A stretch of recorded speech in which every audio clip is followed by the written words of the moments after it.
Olá, viajantes! Eu sou o Lucas Bettoni e aqui no canal eu falo sobre viagens, aviação, destinos. E o vídeo de hoje é um guia passo a passo com tudo que você precisa saber para fazer uma viagem ao exterior. Desde o momento que você chega no aeroporto até o momento que você chega lá no seu destino e passa pela imigração. O vídeo está dividido em 6 dicas que vão desde a questão da documentação, passando por bagagem, check-in, como que funciona a segurança no aeroporto, o embarque na aeronave e finalmente como que é a imigração quando você chega lá no seu destino. O vídeo está bem explicadinho, bem detalhado, mas se mesmo assim ficar alguma dúvida, é só deixar um comentário que vai ser um prazer te responder, vai ser um prazer te ajudar. O vídeo de hoje está bem legal, então vamos lá que ele está só começando. E vamos para a primeira dica, que é a questão da documentação. Em geral, as pessoas quando pensam em viajar ao exterior, pensam naturalmente no passaporte. Esse é o modelo atual do passaporte brasileiro. Ele é emitido atualmente com validade de 10 anos, o que é muito bom, porque até poucos anos atrás o nosso passaporte era emitido com validade de até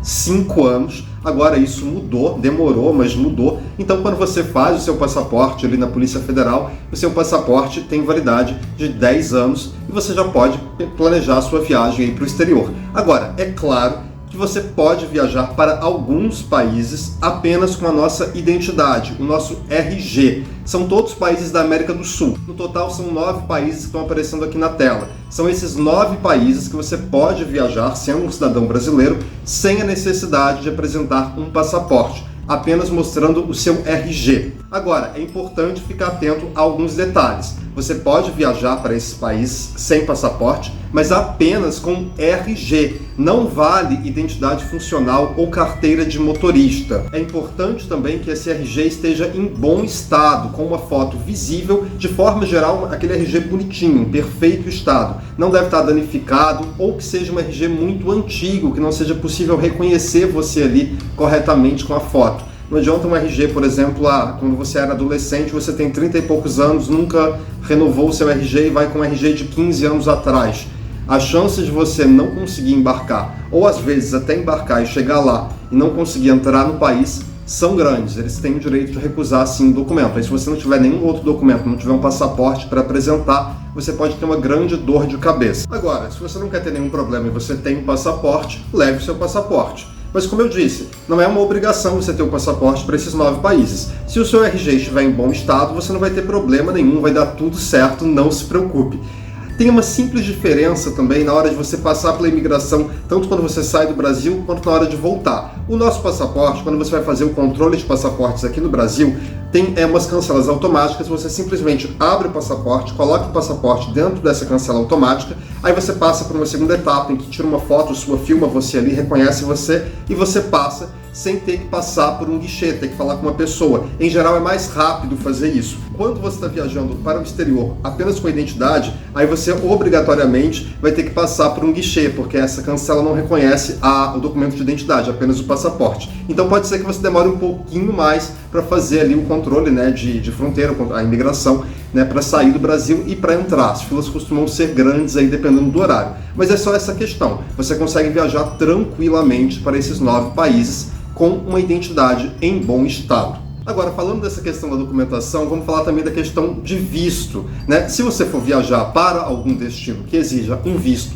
né, de brasileiros, de cidadãos brasileiros, para você conseguir embarcar, você vai ter que apresentar esse visto ali, né, esse documento ali no seu passaporte. Para nossa sorte, o Brasil é um dos países aí no ranking dos passaportes mais poderosos do mundo. Nós estamos bem colocados. 169 países atualmente em todo o mundo aceitam, né, o passaporte brasileiro sem necessidade de visto para viagens a turismo.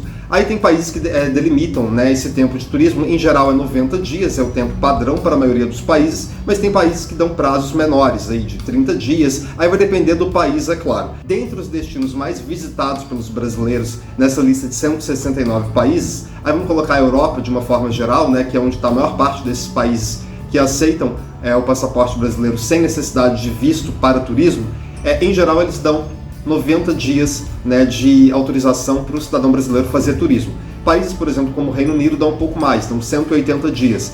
Mas, em geral, na Europa, a regra é 90 dias para cidadãos brasileiros. E é um ranking que o Brasil está bem colocado, digamos assim, ele está na 20ª posição. O Brasil tem uma longa tradição aí, diplomática, né, fez vários acordos com muitos países em relação a essa questão do visto. Agora, tem países também muito visitados pelo Brasil que infelizmente ainda exigem visto e que provavelmente continuarão exigindo ainda por um bom tempo, como é o caso de Estados Unidos, Canadá, né, Japão, países que ainda exigem visto de brasileiros, Austrália, Nova Zelândia. Aí você tem que fazer esse processo, obviamente, né, de conseguir o visto. Aí é uma outra história, né, antes de até comprar a sua passagem. É o ideal que você já tenha o visto antes de adquirir a sua passagem. Mas essa já é uma outra história. Só para finalizar, em relação ao nosso passaporte, como eu disse, a validade atual do nosso passaporte é de 10 anos, mas você só pode embarcar se o seu passaporte, né, essa é a regra, digamos assim, e tiver pelo menos 6 meses de validade. Se o seu passaporte estiver aí próximo do vencimento, você dificilmente vai conseguir embarcar, porque como regra, de uma forma geral, todos os países exigem que o seu passaporte tenha pelo menos 6 meses de validade no momento que você for entrar no país. E também tem a questão se há espaço no seu passaporte para dar o carimbo ali, né? A não ser que você também viaje muito, seja uma pessoa com o passaporte todo carimbado, cheio de vistos, em geral isso não vai ser um problema. Mas se for o seu caso, aí você tem que ficar atento para ver se tem alguma página em branco, né? Para que na hora que você chegue no seu país de destino, eles consigam ali colocar, né, o carimbo da imigração, da sua entrada e da sua saída no país. Mas fique atento, às vezes você tem um passaporte, já tem um passaporte há muito tempo você não viaja, você está planejando a viagem, né, para agora, e você se dá conta que seu passaporte vai vencer em menos de 6 meses. Aí você não vai conseguir embarcar. O ideal é que você faça uma nova via do seu passaporte para depois, né, marcar a sua viagem. E a segunda dica do vídeo é em relação à bagagem. Muitos passageiros têm dúvida em relação à bagagem, principalmente quando é a primeira vez que você está viajando para o exterior. É uma dúvida bem comum, então eu vou esclarecer aqui para vocês. Primeiro você tem que ficar muito atento a que tipo de bagagem você tem direito, dependendo da passagem que você comprou. Mas vamos esclarecer uma coisa. Todo voo internacional saindo do Brasil, apenas em voo saindo do Brasil, o passageiro tem direito, pelas regras vigentes no Brasil, a uma bagagem de mão. Aquela bagagem que você coloca dentro da aeronave, em cima do seu assento ali, tem, né, um compartimento para você colocar as bagagens. Isso é a bagagem de mão. Você tem direito a uma bagagem de mão de até 10 quilos. Agora, fique atento também às dimensões dessa bagagem. As empresas aéreas têm regras em relação à dimensão, não somente ao peso. Quando você chega no aeroporto, geralmente tem ali uma estrutura, cada empresa aérea costuma ter a sua ali próximo aos balcões de check-in, para que o passageiro coloque a sua mala dentro dessa estrutura que costuma ser de ferro, onde você pode se certificar se a sua bagagem está dentro ali das dimensões permitidas. Então tome cuidado, porque às vezes sua mala é muito antiga, você tem uma mala ali que não está dentro das dimensões corretas. Mas, de forma geral, quando você compra uma mala de mão, ela já vem, né, nessas dimensões corretas. As empresas aéreas têm ali no seu site, né, informação com as dimensões corretas permitidas, mas é meio que uma dimensão padrão para todas as empresas aéreas. Agora, fique atento, você está, por exemplo, indo para a Europa, você compra uma passagem de volta, Brasil-Europa, mas aí dentro da Europa você planeja fazer uma outra viagem de avião ali nos países dentro da própria Europa. Aí a franquia de bagagem muda, não vale essa regra dos 10 quilos. Em geral, por exemplo, na Europa, é permitido uma bagagem de até 8 quilos. E você pode dar o azar, é claro, de ter sua bagagem pesada ali na hora de fazer o check-in e ter que pagar uma franquia de bagagem por causa, às vezes, de poucos quilos de diferença. Então fique bem atento. Essa regra vale para voos saindo do Brasil, inclusive para as companhias que se intitulam, né, low cost, que operam no Brasil e que fora do Brasil cobram para qualquer tipo de bagagem, mas que no Brasil elas seguem, né, as regras daqui e elas têm que permitir que o passageiro leve consigo de forma gratuita uma bagagem de até 10 quilos. Em geral, falando dessa questão das empresas serem rigorosas ou não com peso, tudo depende muito da situação. O ideal é que você, por exemplo, ao chegar ao aeroporto, caso você tenha dúvidas em relação ao peso da sua bagagem, você procure ali uma balança, né? Tem os balcões de check-in, geralmente vai ter algum balcão de check-in que não está sendo usado naquele momento, e você coloca a sua mala ali em cima da esteira, aquela esteira é uma esteira e balança ao mesmo tempo, e você vai conseguir verificar o peso da sua bagagem e não ficar com aquela dúvida se a sua bagagem está fora do peso permitido. Geralmente as pessoas têm essa dúvida, basta você chegar um pouquinho mais cedo no aeroporto, procurar ali uma balança vazia, você vai ter em geral um monte, né, de balcões de check-in com essas balanças desocupadas, não custa nada você ir lá e pesar. Alguns aeroportos inclusive disponibilizam balanças, né, para os passageiros tirarem essa dúvida, mas nem todo aeroporto tem. Então faça isso, essa dica que eu estou te dando, que você aí chega na hora de fazer o seu check-in, você tem a certeza do peso da sua bagagem. Agora, falando na hora de fazer o seu check-in, vamos falar da hora de despachar a bagagem, né? Porque eu falei até agora da bagagem de mão.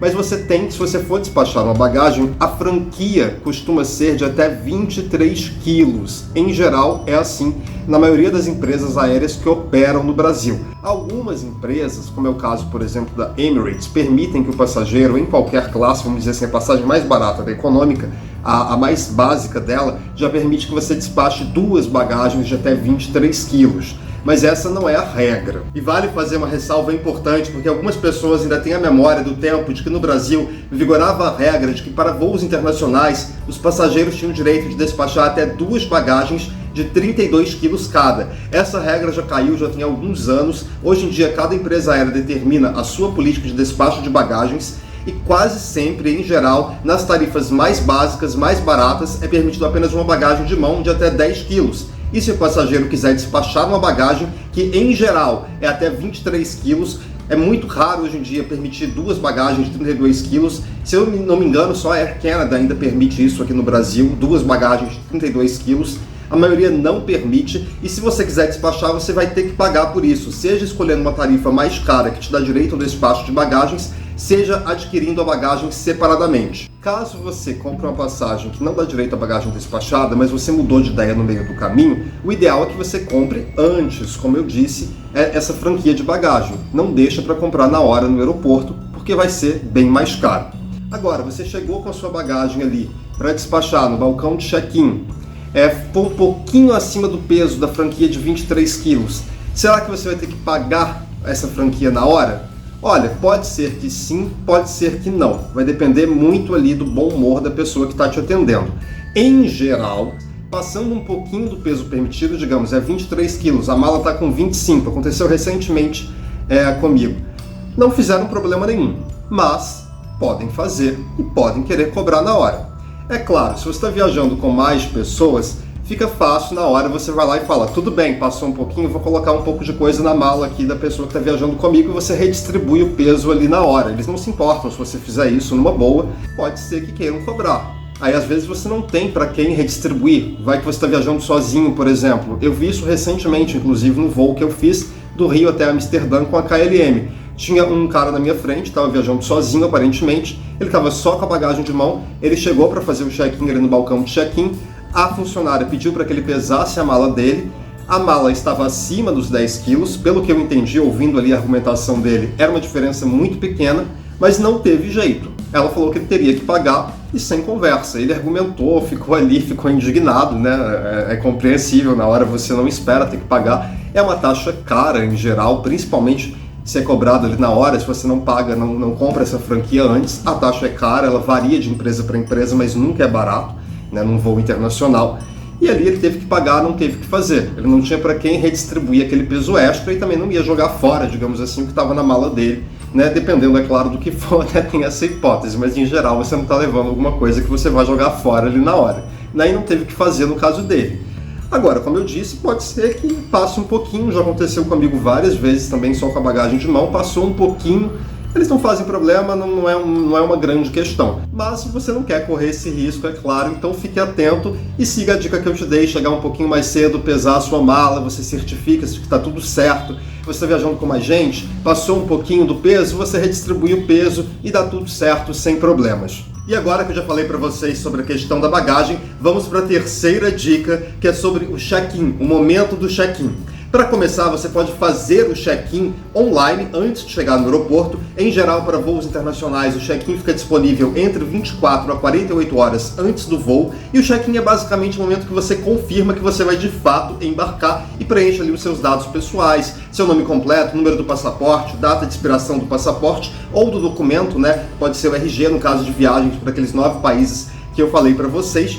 É o momento que você vai preencher os seus dados e confirmar para a empresa aérea que você de fato vai embarcar naquele voo. De toda forma, para voos internacionais, você pode fazer o check-in online sem problema nenhum, como você também pode fazer o check-in em totem no aeroporto. Você chega no aeroporto, quase todo aeroporto hoje em dia tem esses totens, as empresas aéreas têm totens às vezes específicos para elas, às vezes são totens compartilhados, que você coloca ali os seus dados, você vai colocar o localizador do seu voo, ou o número do seu passaporte, ou alguma outra informação que vai te direcionar, né, que vai te identificar, e você vai poder imprimir o seu cartão de embarque e às vezes até mesmo aquela etiqueta de bagagem.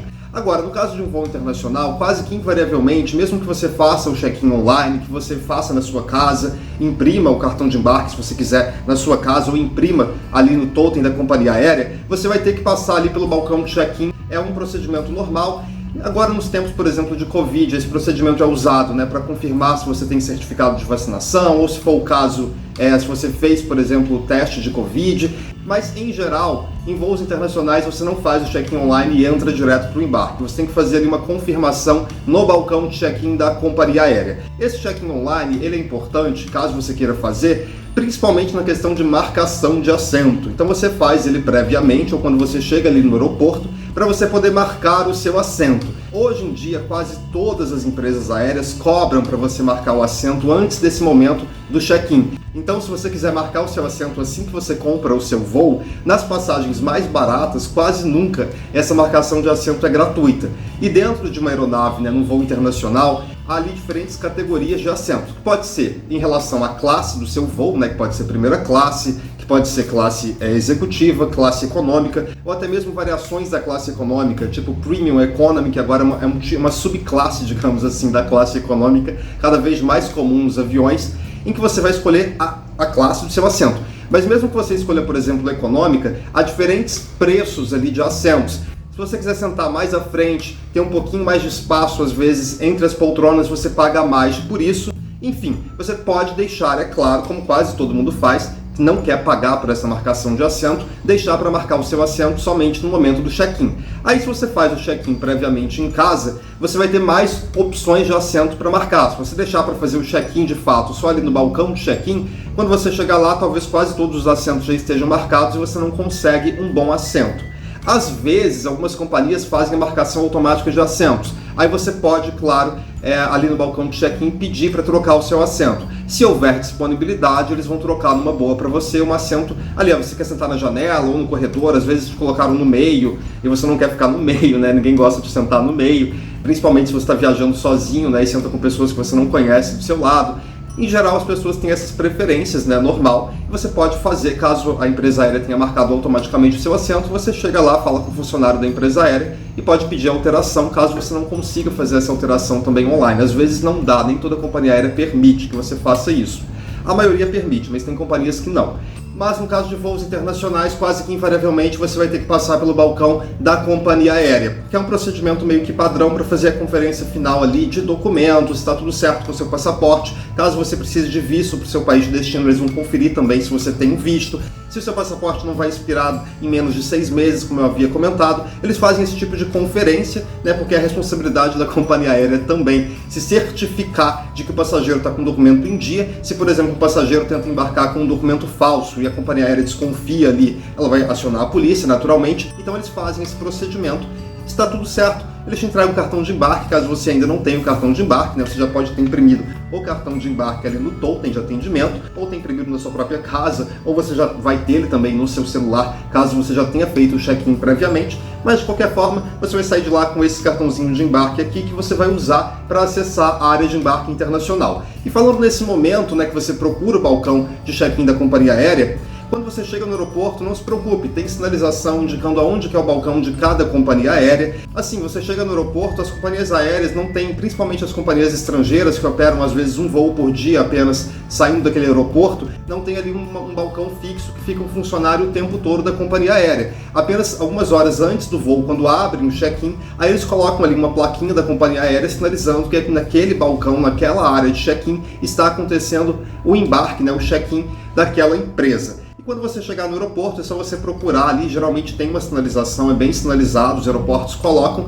para qual balcão de check-in você deve se direcionar, dependendo da sua companhia aérea. Falando nisso também, se você precisar de alguma orientação, você tem alguma dúvida em relação à sua passagem, ou você chegou lá e descobriu, por exemplo, que tem que trocar a sua passagem, você quer verificar se é possível fazer essa troca, quanto que vai custar, qualquer problema na sua passagem, qualquer coisa dessa natureza, as companhias aéreas, em todos os aeroportos em que elas operam, além ali dos balcões de check-in, elas têm um balcão de atendimento ou balcão de venda de passagens, em geral é esse o nome, em que elas vendem passagem e também te atendem. É só você procurar ali no aeroporto, em geral também é bem sinalizado, indicando aonde está cada balcão de cada companhia aérea, mas em geral nos aeroportos esses balcões eles não ficam ativos o tempo todo, eles ficam ativos algumas horas antes do voo daquela empresa. Então você chega lá em determinado dia, tem aquele balcão está sendo operado por uma empresa X, em outro momento, às vezes no mesmo dia, por uma outra empresa que está fazendo um voo naquele momento. Apenas as empresas que operam uma maior quantidade de voos, ou as empresas aéreas, né, que operam no Brasil, as domésticas, Latam, Gol, Azul, que costumam ter balcões fixos ali que funcionam durante praticamente todo o horário de operação do aeroporto.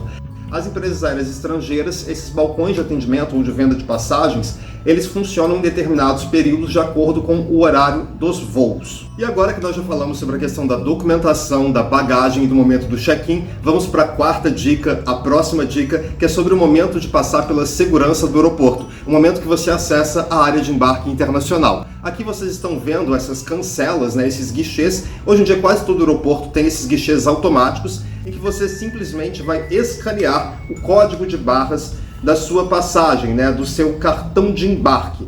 Você não precisa nesse momento de apresentar o seu passaporte ou o seu documento de identificação, se for o caso de você estar viajando com ele, a identidade, você não precisa. Nesse momento você simplesmente vai escanear o código de barras aqui do seu cartão de embarque. O passaporte você já terá apresentado ali no balcão de check-in, né, o seu documento. Nesse momento você não precisa dele. Você vai precisar num próximo momento, aí eu vou explicar para vocês. Mas nesse momento de passar por essa cancela, acessar ali o raio-x, a área de segurança, onde vão fazer, né, vão passar a sua bagagem ali pelo raio-x e você também. Agora, lembrando, a sua bagagem despachada não vai passar aqui nessa etapa. Você já terá despachado ela ali no balcão de check-in. Nesse momento você estará somente com a sua bagagem de mão. Você pode estar também sem a sua bagagem de mão, se você não estiver levando bagagem de mão, tá só com uma mochila, uma bolsa, enfim. Nesse momento você não vai passar ali pelo raio-x a sua bagagem despachada, apenas a sua bagagem de mão. É comum que algumas pessoas, principalmente se é a primeira vez que você está viajando ao exterior ou a primeira vez que você está viajando de avião, temam um pouco esse momento, mas é bem tranquilo. Basicamente vão escanear ali o que você está levando na sua mala. Se tiverem alguma dúvida sobre o que você está levando ali na hora de passar no raio-x, eles vão pedir para você abrir sua mala, vão abrir na sua presença, né, a bagagem para verificar o que você está levando, para tirar qualquer dúvida. E aqui é importante ressaltar que tem vários objetos que são proibidos de serem transportados como bagagem de mão. Tem vários objetos que você só pode transportar, por exemplo, na sua bagagem despachada. Como também tem vários objetos que você só deve transportar na sua bagagem de mão. Em relação aos itens proibidos, basicamente, de uma forma geral, são objetos, por exemplo, pontiagudos ou objetos que possam ser usados como armas. É muito comum, por exemplo, que as pessoas se esqueçam, né? É uma tesourinha, um cortador de unha, não pode. Se você tiver com esse objeto no momento, você vai ter que descartar ali, eles jogam fora na sua frente, você não vai poder prosseguir, né, para a sala de embarque com esse tipo de objeto. Líquidos inflamáveis, esse tipo de coisa. E como eu disse, tem pertences, tem objetos que você só deve transportar ali na sua bagagem de mão, que basicamente são os objetos de maior valor, como por exemplo notebook, dinheiro, documentos, joias, celular, câmera. Esse tipo de objeto você deve transportar apenas na sua bagagem de mão. E as pessoas têm dúvidas, por exemplo, em relação a medicamentos, por exemplo. Aonde levar medicamentos, se pode levar, você deve levar também na bagagem de mão, você pode, né, deve levar, naturalmente, você faz uso, né, desses medicamentos. Tem muitas pessoas que dizem que o ideal é levar com uma receita. Sim, é o ideal, mas se você não tiver a receita, não se preocupe, assim, eu nunca vi criarem dificuldade em relação a isso. É claro, vai depender muito da quantidade de medicamentos que vocês estejam levando. Se forem medicamentos de uso, né, corrente, que estejam ali dentro do período da sua viagem, que sejam condizentes com o período da sua viagem, dificilmente, assim, mas isso é uma impressão minha e pela, né, o que eu já presenciei nesse momento de raio-x, ou viajando com outras pessoas também, eu nunca vi criarem caso por questão de medicamentos, né, parte do princípio, né, que você faz uso daquilo. É claro, podem ter países, na hora de você entrar em outro país, que podem ser mais rígidos. Há fama, por exemplo, que nos Estados Unidos há maior rigidez em relação a medicamentos. Então o ideal, se você quiser se precaver, né, de qualquer problema, de qualquer questionamento, é que você esteja ali com a receita dos seus medicamentos, principalmente se for uma quantidade muito grande de medicamentos, dependendo, é claro, do tipo de medicamento. Mas, como regra geral, sim, você pode transportar medicamentos numa boa e preferencialmente na sua bagagem de mão. E tem a questão também dos líquidos, né, que é o que chama mais atenção, que as pessoas mais se preocupam nesse momento. Posso levar shampoo na bagagem de mão? Posso levar desodorante? Primeiro, falar de desodorante. Desodorante aerosol não pode, porque aerosóis são considerados inflamáveis. Então, desodorante você não pode levar se for aerosol na bagagem de mão. Apenas, é claro, na bagagem despachada. E você também não pode levar nenhum líquido com mais de 100 ml. Lembrando que essa regra é somente para voos internacionais, tá? Em voos dentro do Brasil você pode sim transportar líquidos com mais de 100 ml na bagagem de mão. Como o vídeo aqui é focado em viagens em voos internacionais, para os voos internacionais, não, você não pode. E não adianta, por exemplo, você tem um frasco de shampoo de 200 ml, mas só tem ali metade do frasco, né, com shampoo, você já usou a outra metade. Não interessa, eles vão jogar fora. O frasco deve ter até 100 ml e só pode ter, obviamente, até 100 ml no interior do frasco. O ideal para facilitar a sua vida é que você compre um saquinho como esse daqui, que já vem com os recipientes transparentes, onde você vai colocar ali os seus líquidos, né, shampoo, condicionador, o que quer que você esteja levando. E aí, se tiver algum questionamento na hora de passar pelo raio-x, você só mostra aqui o saquinho e vão conseguir identificar numa boa o que contém aqui, já facilita a tua vida. Tudo tem até, já vem, né, até com 100 ml, então você já tem ali o tamanho certo, a quantidade certa que você pode levar. É um grande facilitador aí na hora de fazer a sua mala. E algumas pessoas também têm dúvidas se podem, por exemplo, na hora de passar pelo raio-x, tem que tirar brinco, anel, aliança, corrente. Via de regra, não, você não precisa tirar esses objetos. Você vai tirar ali para passar naturalmente relógio, cinto. Se o seu sapato, geralmente é comum alguns sapatos, né, terem alguma coisa de metal dentro deles, se for o caso, alguma fivela, alguma coisa nesse sentido, aí você vai tirar, é bem tranquilo, não há muito segredo, é tudo muito tranquilo nesse ponto, não precisam se preocupar em relação a isso. É um processo que costuma ser rápido, inclusive. Depois que você passa pelo raio-x, aí você vai pela segunda etapa antes de acessar, propriamente dito, a sala de embarque internacional, que é o controle, né, de passaporte, a imigração. Você vai fazer o controle de passaporte ou apresentar o seu documento de identidade, caso você esteja viajando para algum desses países que aceitam apenas o documento de identificação brasileiro. Lembrando mais uma vez em relação a essa questão do documento de identidade brasileiro, só vale se você estiver viajando, por exemplo, em voos diretos, basicamente. Suponhamos que você esteja indo, por exemplo, para a Colômbia, mas você vai pegar um voo, por exemplo, da Copa Airlines, fazendo conexão na cidade do Panamá para chegar na Colômbia. Você pode viajar somente com a identidade? Não. Aí você vai ter que ter um passaporte, porque o Panamá não aceita a entrada de brasileiros somente com documento de identificação. Daí não importa se você vai fazer simplesmente uma conexão lá para seguir para a Colômbia. Eu acabei não falando sobre isso, né, no momento que eu falei sobre a documentação, mas aproveitando aqui para esclarecer esse ponto também.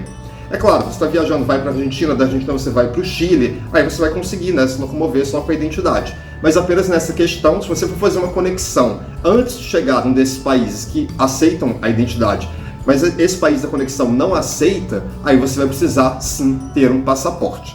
Aí falando sobre controle de passaportes, também eu já havia explicado aqui no início do vídeo, você vai passar o seu passaporte na maquininha, tem uma cancela, você abre o seu passaporte. Hoje em dia é assim em praticamente todos os aeroportos, tem também o guichê, caso você precise, né? Por exemplo, para quem está viajando somente com a identidade, vai ter que passar pelo guichê, mas os cidadãos brasileiros têm essa facilidade ao entrar e ao sair do país, né? Eles passam por esse guichê automático.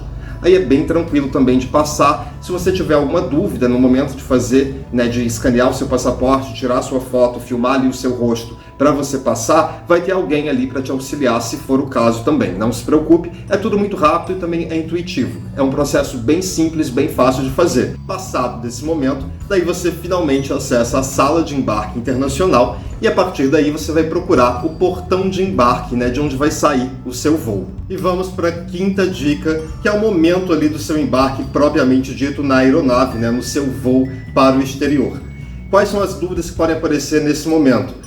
Qual que é o meu portão? Primeiro que na hora que você faz o check-in, que você recebe ali o seu cartão de embarque, já vai vir no seu cartão de embarque o número do seu portão. Esse portão pode mudar naturalmente, né, durante, né, ali entre o momento do check-in e o momento do voo. Às vezes acontece de mudar o portão, aí você fica atento, né, dentro da sala de embarque, há vários painéis informando os voos, né, com seus respectivos números e os respectivos portões desses voos. é bem tranquilo de achar, não se preocupe. Dentro da sala de embarque vão ter vários desses painéis. Você vai simplesmente olhar ali qual que é o número do portão e vai seguir, né, as orientações, as placas dentro da própria sala de embarque e vai chegar ali no seu portão de embarque. Daí, quando você chega ali no portão de embarque para embarcar no voo, o funcionário da companhia aérea vai chamar os passageiros por grupos. Em geral, vamos dizer, grupo 1, grupo 2, grupo 3, costuma também estar informação como zona 1, zona 2, zona 3, zona 4. Aqui no meu cartão de embarque desse voo que eu estou mostrando para vocês, o meu embarque foi na zona 5. Eu estava sentado mais ao fundo da aeronave, então eu fui o último grupo de passageiros a entrar na aeronave.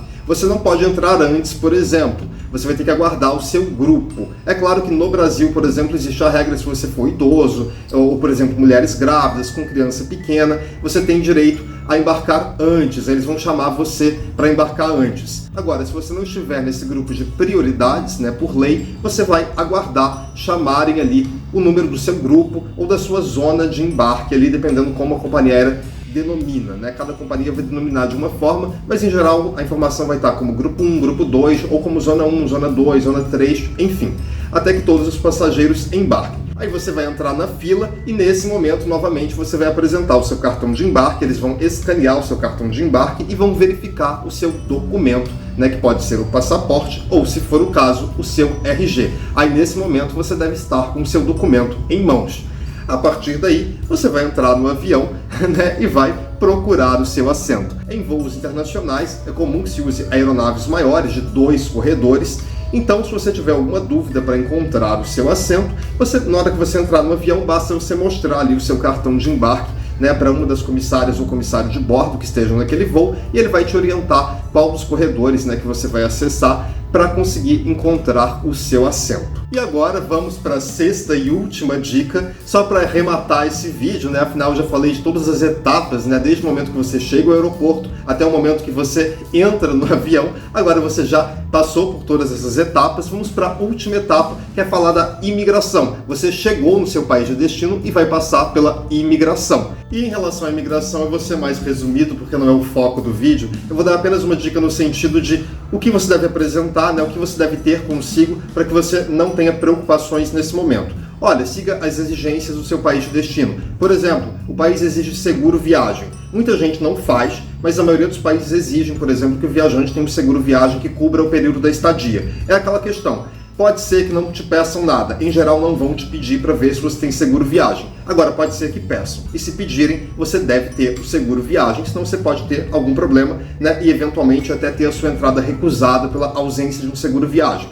Você deve também comprovar, se for o caso, se te pedirem, comprovar que você tem recursos financeiros para permanecer no país. Isso é o básico. Você pode comprovar isso de várias formas, não necessariamente apresentando, né? Muita gente pensa que tem que mostrar ali dinheiro em espécie, né, equivalente ao mínimo necessário para todos os dias da viagem. Não necessariamente, você tem várias formas de comprovar isso. Pode ser também via, por exemplo, extrato do seu cartão de crédito, saldo em conta corrente. Se você tem um cartão de viagem, né, cartão de débito internacional, há várias formas de comprovar isso. Lembrando que é raro que te peçam essa comprovação de fato, que cheguem lá e falem, prove isso, a não ser, é claro, que tenha algum tipo de desconfiança sobre os motivos da sua viagem, esse tipo de coisa. Mas são situações muito específicas.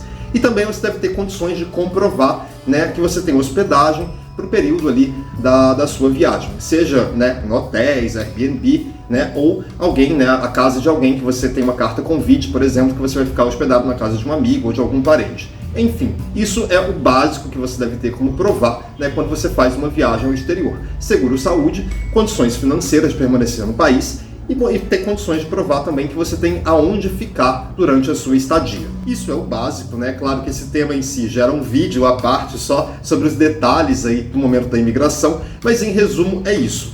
Uma dica que eu dou para vocês é assim, tenha essas informações, preferencialmente faça aquela clássica pastinha que você imprime ali, né, por exemplo, as suas reservas de hotel, ou que seja de Airbnb, que você tem essas informações impressas, por exemplo, o seu seguro viagem, porque fica mais fácil na hora ali, tipo, você está na imigração, tá aquela fila enorme, aqueles guichês, o funcionário ali geralmente ele está numa posição às vezes mais alta do que você, então é um pouco chato você entregar o seu celular para a pessoa ficar ali mexendo no seu celular, e nessas horas tudo tende a dar errado, a sua bateria tende a acabar, aí você entrega o seu celular para mostrar ali que você tem reserva de hotel, aí por exemplo, digamos que o celular, a tela vem a tela de bloqueio, aí ele tem que pedir para você colocar a sua senha para desbloquear ali o seu celular. Então às vezes o papel até é mais fácil nesse tipo de situação, né? Então você faz uma pastinha, não custa nada, você vai lá e imprime, né, essas informações assim, que podem te pedir, né, de comprovação, você tem aquilo ali à mão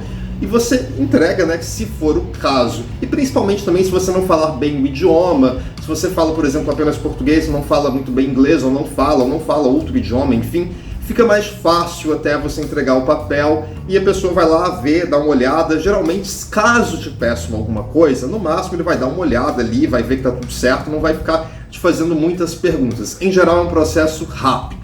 Então, assim, em geral, o que acontece é perguntar assim, motivo da viagem, se é turismo ou trabalho, você responde, turismo, ou se for trabalho, né, você responde trabalho naturalmente, e quanto tempo você vai ficar. É o que costumam fazer, as perguntas básicas assim de imigração. Geralmente é só isso. Ou dependendo também, só carimbam, aí vai também do humor da pessoa ali que está trabalhando no controle de fronteiras. Às vezes vão abrir seu passaporte, carimbar e pronto, não vão te perguntar nada, não vão te dar bom dia, não vão nem olhar na sua cara.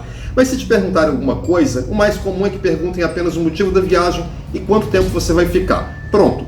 Se quiserem te perguntar mais alguma coisa, é normal também, não fique nervoso se começarem a te perguntar mais informações, forem perguntar onde você vai ficar, se você pretende conhecer algum ponto turístico, onde você, né, quais pontos turísticos você pretende conhecer. Esse tipo de pergunta pode surgir também, é comum, não é uma situação rara, né? É comum acontecer isso também. E você responde numa boa, com tranquilidade, não fique nervoso e tenha as informações à mão. Faça essa pastinha, facilita a sua vida caso você precise, né, caso te peçam, né, para ver, né, onde vai ser a sua estadia.